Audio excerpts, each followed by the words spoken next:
Hello, everyone, and welcome to an exclusive interview with Mr. Jason Lamb, who has been working the human capital management strategy for the U.S. Space Force for the last year and a half. I'm your host, Bill Wolf, the president and founder of the Space Force Association. Jason, thanks so much for being with us today. Well, thank you, Bill. Really appreciate you asking me. You know, this is a very exciting time for the Space Force, and a lot of people have had a lot of questions about how we're going to manage leadership and do the career development for the Guardians, and especially when we're looking at the private sector and seeing everything that's going on in the private industry. How do you keep and retain that talent? So these are just some of the topics that we want to talk about today. But before we talk about those, Jason, can you tell the audience a little bit about your background? You've got a very unique background, and one I think that really sets you up for success helping the Space Force out. Can you get into a little bit about that, sir? Sure. So my last couple of years in the Air Force were very interesting. First of all, I was a career Air Force intelligence officer. I had 25 years commission time, and during those last couple of years, those were really when I became better known outside of my community, not necessarily under my own name, but a name that I adopted for a short time, Colonel Ned Stark. And during that time, I challenged a lot of what was actually happening in practice with certain aspects of talent management in the Air Force, specifically officer promotions and leadership selections. As it ends up, that turned out very well, and General Goldfein and I had a lot of great conversations, as did I with Lieutenant General Kelly, the Air Force A1, both tremendous gentlemen. But then, you know, they wanted me to stay around, but I decided that it was time to leave my uniform behind.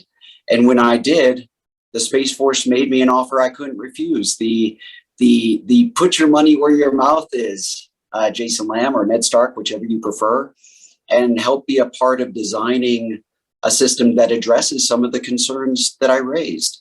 And so I feel honored and privileged to have been asked to do that. And I've been doing that since August of last year. Gotcha, sir. Thank you. And so can you tell us a little bit about what were some of the main concerns that you saw in the Air Force? And by the way, when I was active duty, I remember watching the discussions going online, you know, on social media between you and the Air Force. And I thought I was so intrigued by it because here was somebody who was providing a voice to, you know, all the concerns that we had while we were in. So what were some of those main issues that you identified, and how are you translating those into the Space Force? Sure. So first of all, I want to be super clear. Nothing I want to say should be construed as shade on the Air Force. The Air Force has a very good talent management system, and they are actively working to make it even better.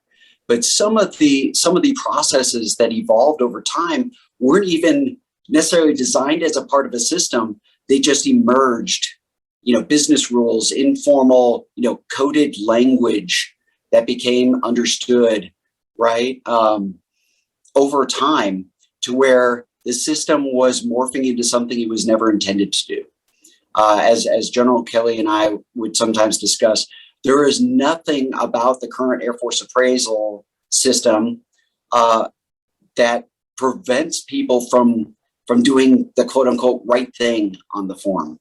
It's just over time, unless you guard against it, you see inflation.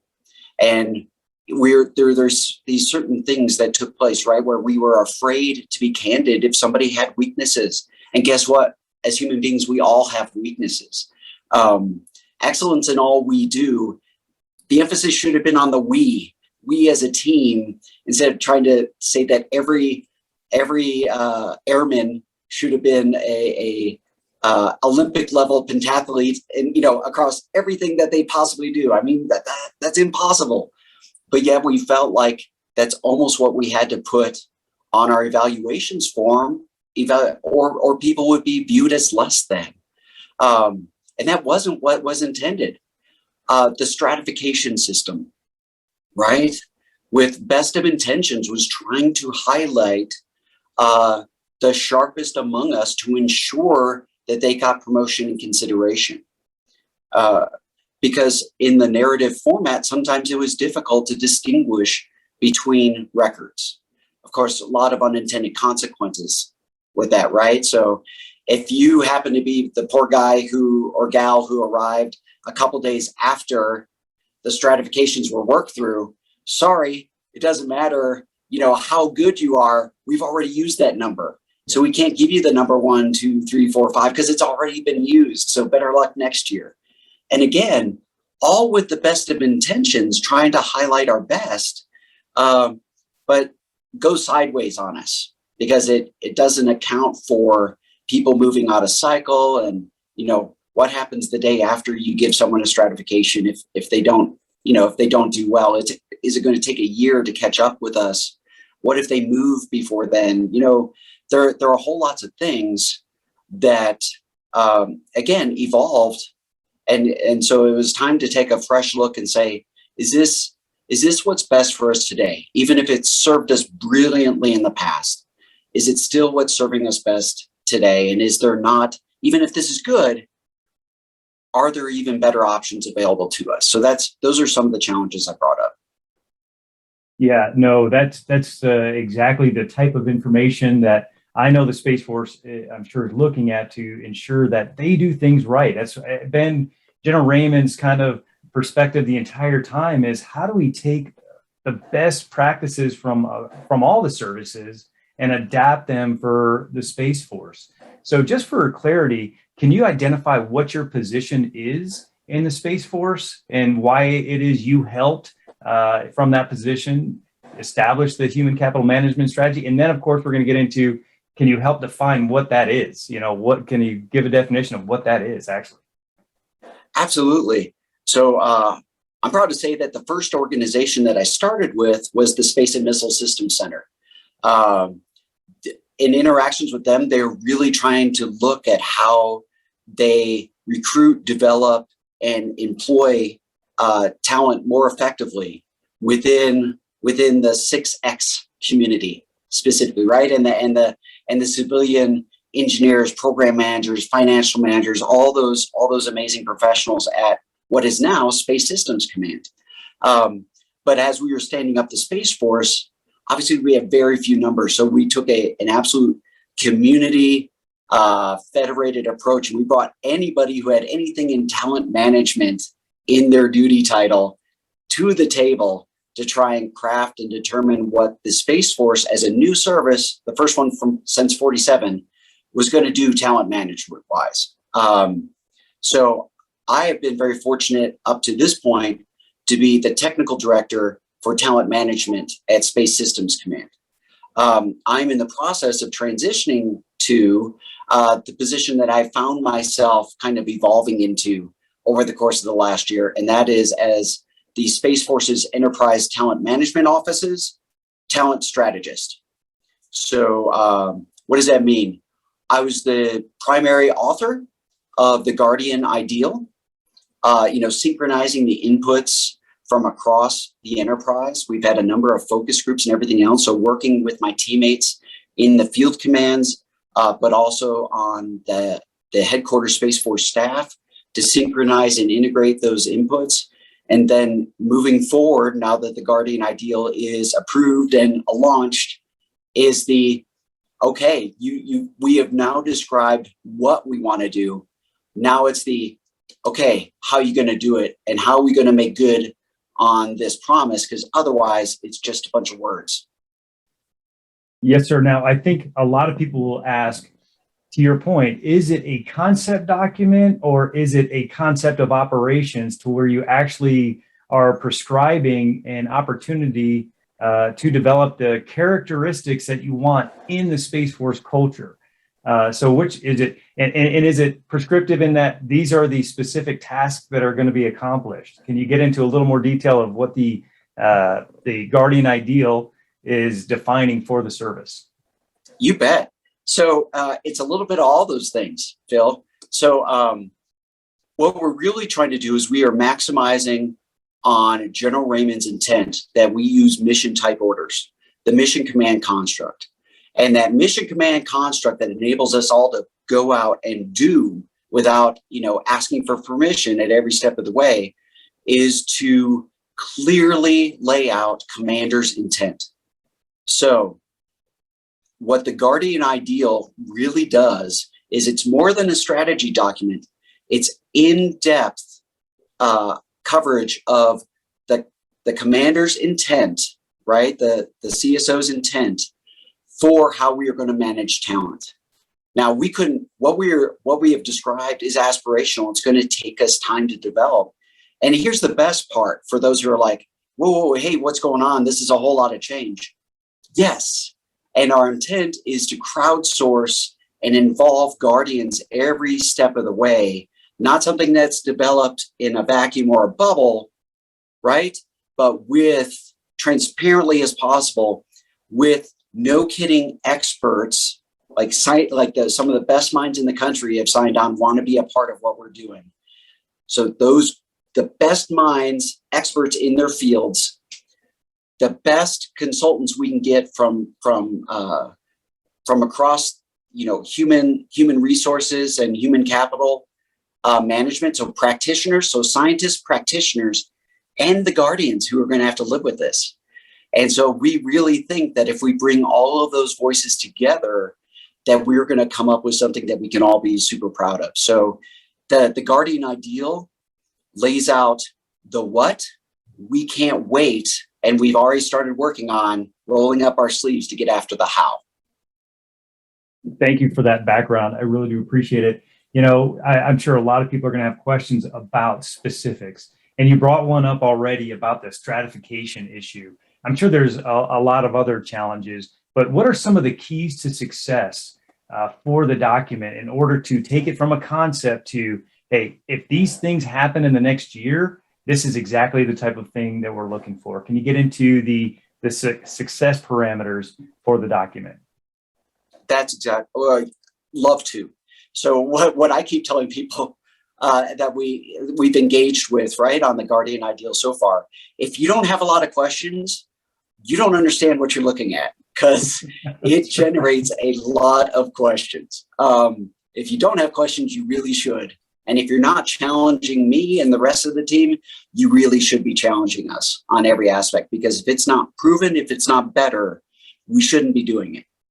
And so that's one of the big differences, Bill, that we're baking in, is it's going to be a much more quantitative approach towards talent management and assessing what's actually happening in our work environment, but also on our teams and at the individual level. So there are a couple of key things that were I reading the document and when I crafted it really were kind of my North Star, right? That I kept coming back to. And that first key element, really the keystone of this whole thing, is the Guardian commitment. We're super proud of that. The Guardian commitment lays out the Space Force values. So don't want to necessarily deep dive into those right now. I want to give people an opportunity to read through and think about and come to understand those, as opposed to me prejudicing their thinking on it. But the way the commitment is laid out is we have the core values running down the middle, because they're central to everything we do, right? And on one side of the commitment are the expectations for team leaders at all levels with regard to those values. So it's not just hey, what am I supposed to do with this value? It actually lays it out in terms of expected behaviors, 3 of them for each of the values. So a total of 12 behaviors. And on the other side, it applies to the team members, right? Every Guardian, not just the team, not just, line Guardians, but also the team leaders. So the way it should be read, right, is everybody is looking at that team member column, because everybody's on our team. If you don't want to be on the team, we can help you with that too. But that's for every team member. And then you can look, and we recognize that team leaders have additional responsibilities, right? Additional burdens, hopefully taken on gladly, that we expect of team leaders for setting the environment, for setting the conditions, and connecting guardians with the resources necessary to succeed. So everything we are doing with the Guardian Ideal, the performance appraisal system we're designing, as we're looking at the future of promotions, and I know I'm teeing up tons of questions here. All of it points back to and is based in the Guardian commitment. It's not just a poster you put on the wall or you print off and you stick on a shelf and you never look at. No, it's the real deal that drives and underpins everything in the Guardian Ideal. Thank you. And, you know, we've all got our biases just based on our own personal experiences. And so what were some of the characteristics from your background? I mean, we've all come through culture of the Air Force, and based on the organization we were in, it either fostered a very positive environment to allow for relationship development, which relationship development just turns into ideal mentorship and anyhow. So what are some of those characteristics that you're taking from your past experiences and basically, I'm not saying prescribing it to it, but allowing the team leads and the leaders in the Space Force to foster that? What are some of those guiding principles, or just a couple of examples? Sure. So some of those guiding principles are looking at what can possibly be barrier to those relationships, right? So what role do we want people to play? We wanted a very trusting relationship amongst all team members, right? So how do we incentivize that? Well, let's bring focus to the team and away from individual competition. So the idea isn't, hey, I'm going to help my teammate, but at the same time, I'm competing with them, so it's weird, right? Right? I'm going to help you, but I don't know. Should I help you? This is not something that should be in the Guardian's mind, right? Hey, we're both going up for tech sergeant. Do I really want to help you that much? Right. Right. So we want to be competing with our adversaries, not our fellow Guardians. So we were looking at how to remove those barriers. We also want to facilitate improved communication and relationship between the team leader and the member, right? So frequently what can interfere with meaningful feedback and conversations is, am I really going to, as a member, am I really going to reveal my weaknesses and concerns to the person who's evaluating me, right? So if you are the sole source of my performance appraisal and racking and stacking, do I want to demonstrate vulnerability and weakness to you? I don't know. But the point is, it's a potential barrier, one that we don't necessarily need. So as we're designing the system, what we're trying to do is look at every single aspect and saying, are we helping or are we hurting? And as we go back, like I was talking about before, if we go back to the Guardian commitment, is what we're talking about implementing actually helping that, or is it potentially hurting? And if it's potentially hurting, we need to mitigate. We absolutely need to mitigate that. Thank you. Yeah, I'm sure there's so many, like you said, there's so many questions that are come out. And it seems like what's going to happen, because I'm sure a follow-on question is, talk a little bit about the systems that are going to be put in place. Are you waiting to put those systems in place for team leads and team members in the Guardians to kind of figure that out? Or is this something that's prescribing the specific system set and process to accomplish? So which one is it? Sure. So our overall approach is to provide tools, to provide options. My own personal mindset is, if you have to mandate it, you're probably doing something wrong because you haven't shown the value. So it's all about making tools available, right? And trying to levy as little administrative burden as possible. So when we talk about taking a more quantitative approach, it isn't, hey, here's another good idea fairy who's adding yet another thing that you have to do during your very busy day. So system-wise, yes, we will have one system. The idea is instead of having to hop on a bunch of different systems, that you can get on one and to the maximum extent possible, bring your own device. Right? Not that we want to force people to work at home. We're about presenting options. We know that many of our guardians work in classified environments. And so if people can only do talent management stuff on the one nipper that may be shared amongst, 20 or 30 people on the ops floor, and you're tired of waiting in line, right? Or you're exhausted at the end of your shift, we want you to be able to do these things when it works for you and not talk about work-life balance, but more towards the concept of work-life integration. It's not that there's Bill Wolf at work and there's Bill Wolf at home. And sometimes Bill Wolf is so exhausted from either work or home that he's not bringing his best self to either one of them. No, we really are looking at comprehensive wellness for you and trying to integrate and make it easier to serve your nation, not leverage additional burdens on you. So we're very mindful and intentional of that. Now, I will tell you that one of the first things that we're working on, we don't have answers yet, okay? So don't quiz me too hard. But we're looking at a new performance appraisal system because there are certain things that we are absolutely dependent on our parent service for, right? The Air Force. And one of those, until we field our own systems, is their existing systems. Okay. Well, we know, for example, they're going to a new officer evaluation system here in the not so distant future. So obviously that drives a certain timeline for us. And so we definitely don't want to force guardians to learn a new system and then learn another system on top of that. So we are making that a priority. One thing that we're very happy to share is that we're looking at one performance appraisal system for everybody. Why would we have one? Why learn one for officers, one for enlisted? And then, there are 7 different civilian appraisal systems, depending on what category you are. So we're working very hard on the uniform side first, because frankly, it's an easier problem set to work.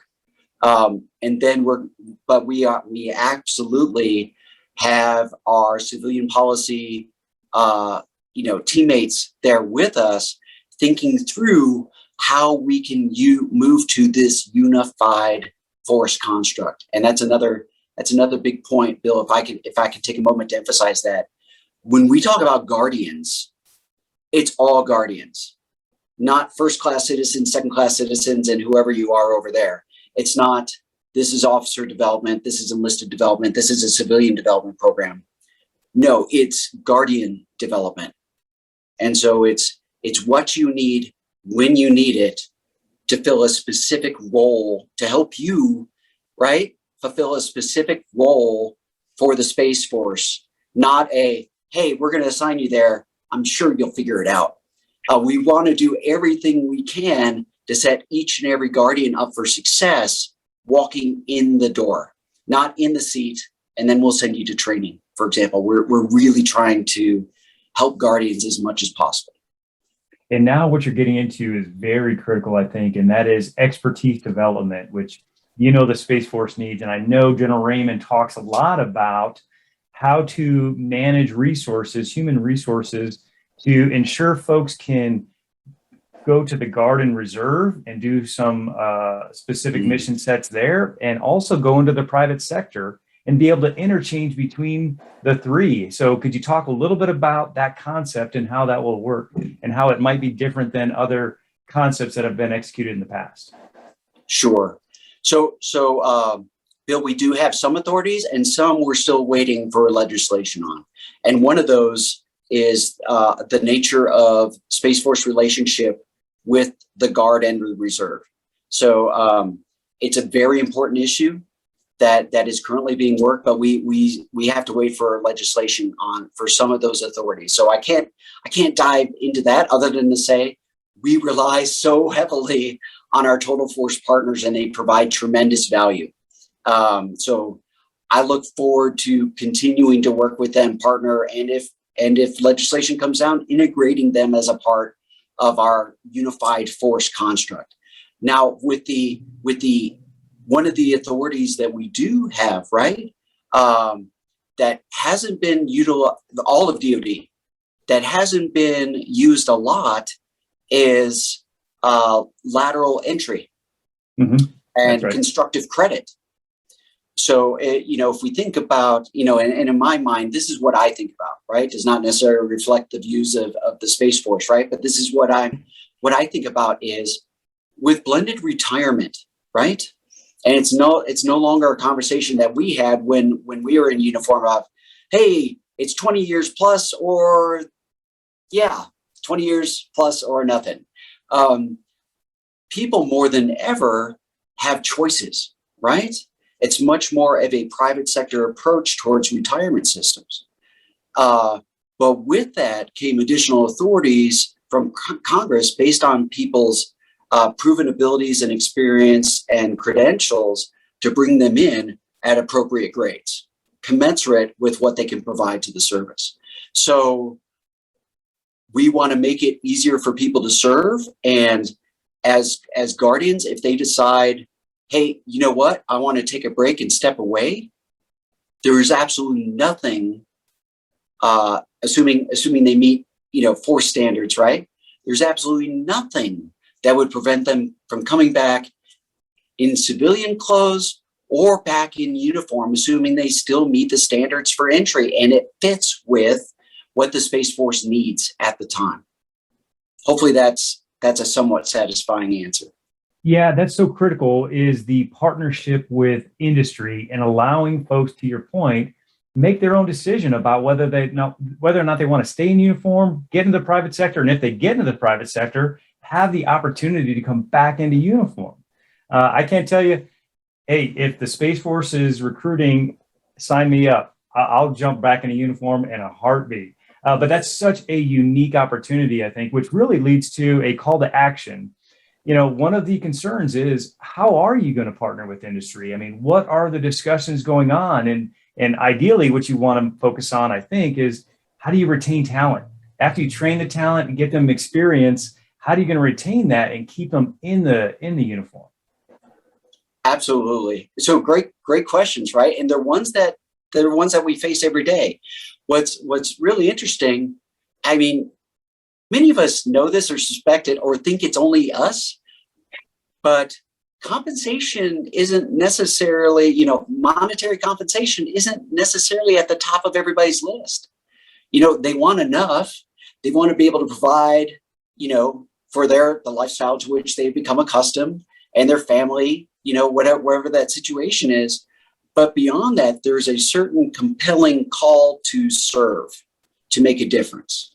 I know that's frequently the conversation I have with a lot of my friends who got out of uniform or left federal service and went to the private sector. There's just something missing about the sense of purpose for some, right? And so they want to find a way to be involved, to give back, or even to rejoin, sometimes at a significant pay cut. So what it's about is presenting our value proposition, right? I'm serving, I'm giving of myself to the nation. What do I get in return?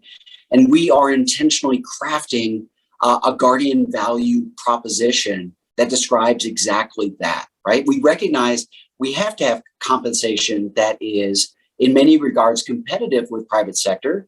But in other places, the private sector is really going to have a tough time competing with us.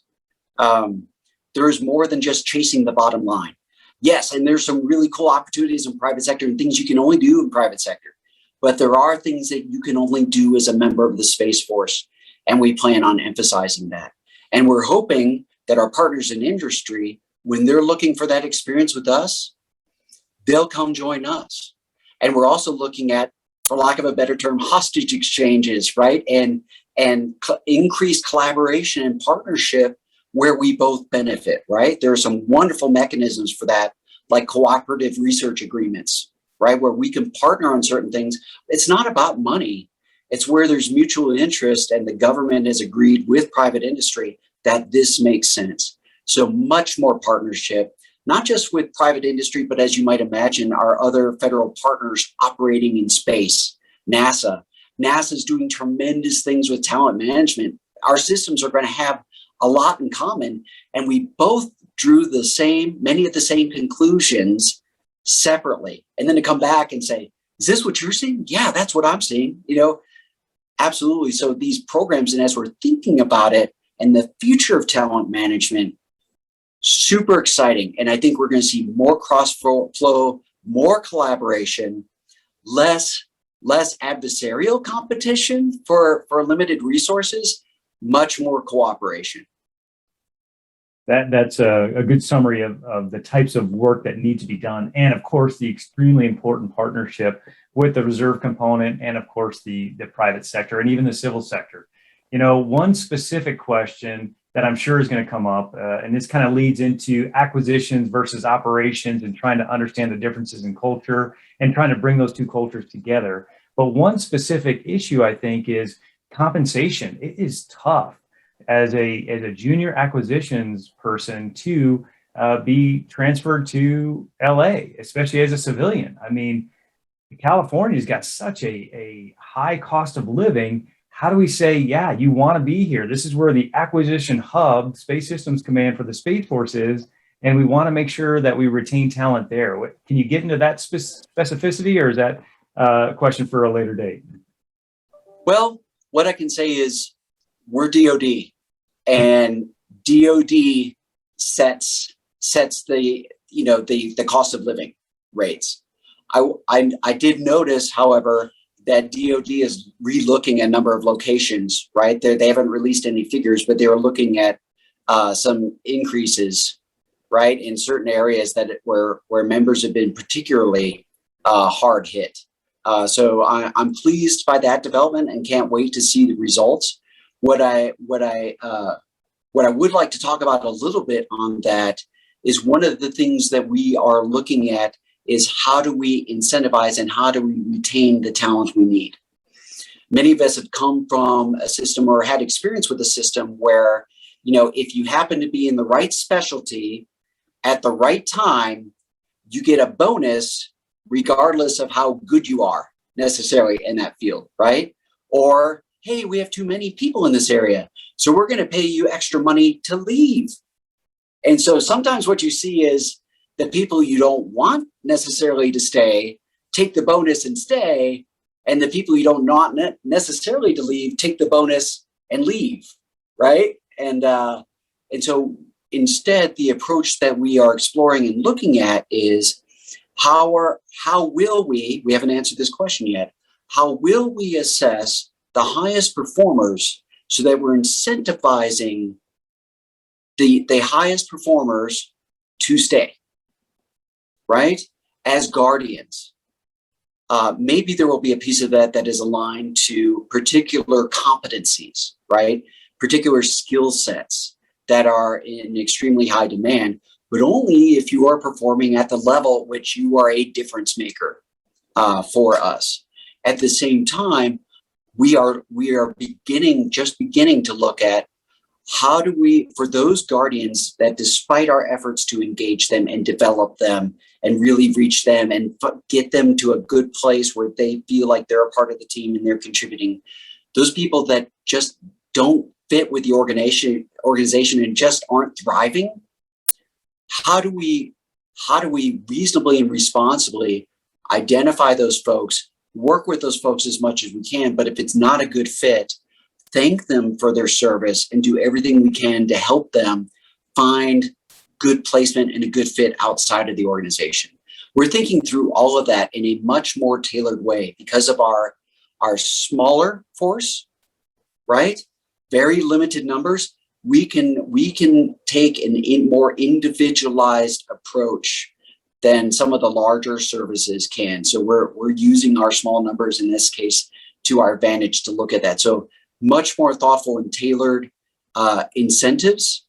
And as we look at retention and how do we retain people and incentivize people, how do we do that much more at an individual level than at in bulk, if that makes sense.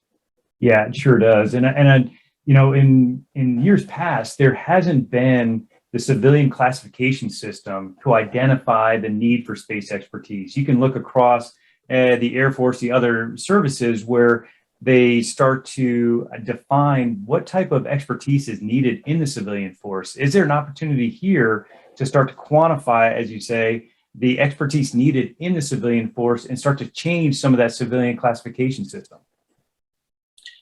I think so, Bill, but there's a lot of work to be done. Yeah. What I can say is about our intent. Our intent is unified force and removing unnecessary labels, right? And bins. Chief Master Sergeant of the Space Force Toberman likes to say, bins are for trash, not for people. So when we think about individualized talent management, right? And I mean, you can look at me as an example if you want. You don't have to look at me if you don't want. But how do you get an intel officer, a career intel officer, now writing the Guardian Ideal, right? Our guide for talent management, right? I'm not a personnelist. I have not had a single personnelist assignment. This is my first job formally in HR. What I would suggest is everyone is more than a label that we would put on them. Yeah. You were a space operator, Bill. Is that all you were when you were in uniform? I would suggest not, right? So the question becomes, what is the full set of competencies, skills, abilities, talents that a member can bring to the Space Force? And why would we unnecessarily limit them, right? So how do we do that? Well, one, we help Guardians identify those natural talents, those desires, their purpose, right? Their calling, and help them develop those, obviously in line with what the Space Force needs. For example, Chief Toberman is an avid fly fisherman. He's like, if we ever have that as a competency in the Space Force, we're doing it wrong, right? That's just not a thing. So when it makes sense and it aligns to the Space Force, why wouldn't we do that? Our other intent is to go through and tag every position in the Space Force with the competencies needed to succeed there, right? So not just for uniform, but also for civilian, right? Why would I say, hey, you can't, you're a project manager, you can't work in FM, right? Financial management, because that's not your job series. Well, what if I'm a CPA, right? I happen to have my project management certification. I got hired in that. Why can't I do that?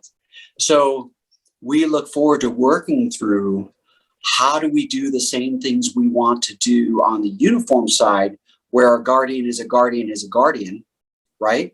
If you want to specialize, God bless you, we'll help you specialize. If you want to hop around and do different things on your path, choose your own adventure that meets Space Force needs, God bless you too. We'll help you on that journey, right? You want to serve the nation and it fits with what the Space Force needs, we're here to help through a combination of on-demand and deliberate developmental opportunities. As we look at the civilian force, as I said, right now we got 7 different systems. We've got, like, there are 4 digits on the civilian specialty code, right? Do we really need 4? We're looking at that.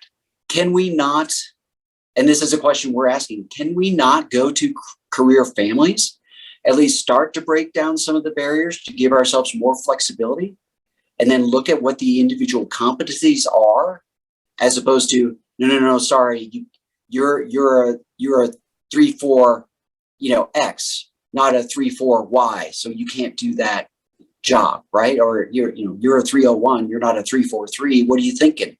Well, it's all in the 3 series, isn't it? I'm not saying we're there yet, but we're asking these questions because our intent is to get back to what can you as an individual provide to the Space Force?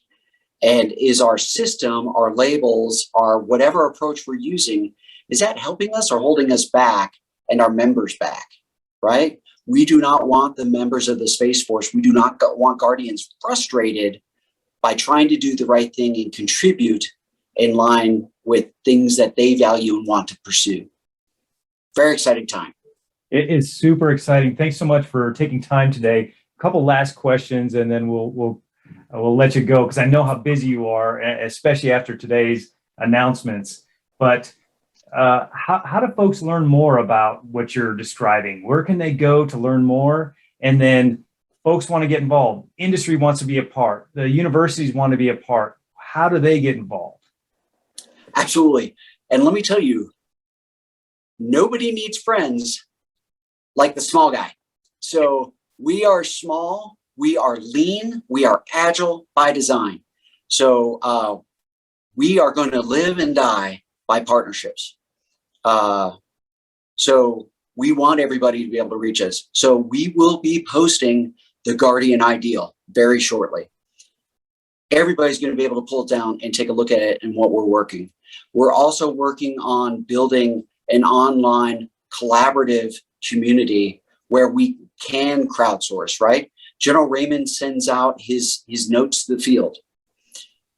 We fully intend, I don't have the timeline yet, but we fully intend to create these online collaborative forums where there's a lot more transparent, even more transparency, what I'll say, is our current solutions are holding us back from being as transparent as we want to be and intend to be and will be.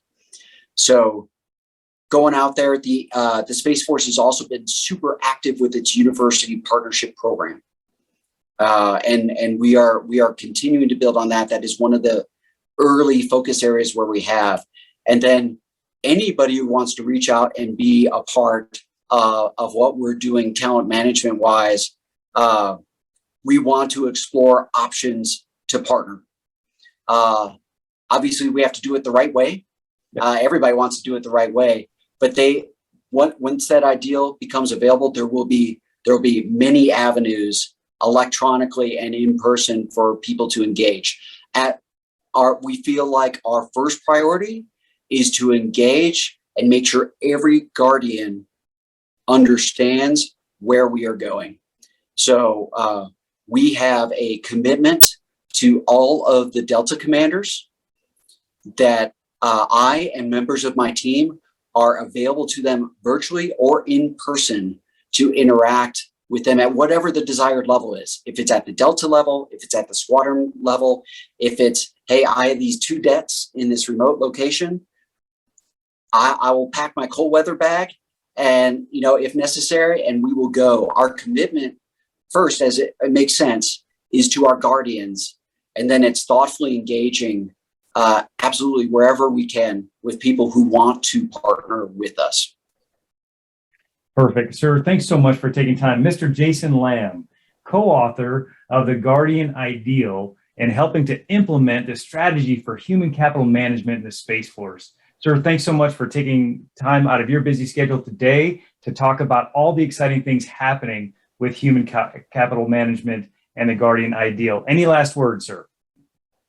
No, thank you so much for this opportunity, Bill. I love interacting with you and everyone who is an advocate for the Space Force and what it is that we're trying to do. So thanks very much for the opportunity. Thank you, Jason. Great to talk to you today. Look forward to talking to you in the future as this continues to progress. Have a great one, and we'll talk to you soon. Thank you, sir.